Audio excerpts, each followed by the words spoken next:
বাংলা ভাষায় আমরা অনেক সুন্দরভাবে কথা বলতে পারলেও এই শব্দগুলাই যখন পরীক্ষার খাতায় লিখতে যাই দেখা যায় বানান নিয়ে অনেক বিড়ম্বনা তৈরি হয়। স্পেশালি দন্তন্য বা মূর্ধন্য ন কখন কখন হবে এইটা নিয়ে আমরা এখনো এইচএসসি স্টুডেন্টরা অনেক বেশি কনফিউশনে থাকি এবং পরীক্ষার খাতায় আমরা ভুল লিখে আসি।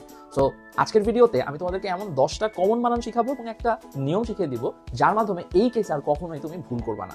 So welcome to day 7 of sharing 30 Bangla videos everyday. আজকের ভিডিওটা তাহলে চলো শুরু করে নিই। দেখো বোর্ডে অনেকগুলো শব্দ আছে, এই শব্দের ক্ষেত্রে কেসটা আগে শর্টকাটে বলি।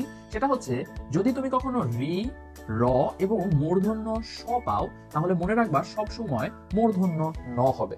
যেমন মরণ র আছে, বর্ষণে মূর্ধন্য স আছে, সাধারণে র আছে, দূষণে মূর্ধন্য স আছে, আকর্ষণে মূর্ধন্য স আছে, ঋণে রি আছে, তৃণে রি আছে, ভীষণে মূর্ধন্য স আছে, কারণে র আছে, বর্ণনাতে র আছে। তো দেখো বোর্ডের প্রত্যেকটা শব্দ স্পেশালি আমি তোমাদেরকে বলে দিই যে কারণ শব্দটা, বর্ণনা শব্দটা, সাধারণ শব্দটা, মরণ শব্দটা, আকর্ষণ শব্দটা তোমার কাছে এখন সহজ মনে হলো, পরীক্ষার খাতায় হঠাৎ করে লিখতে গিয়ে দেখবা তুমি একটা কনফিউশনে পড়ে যাচ্ছ।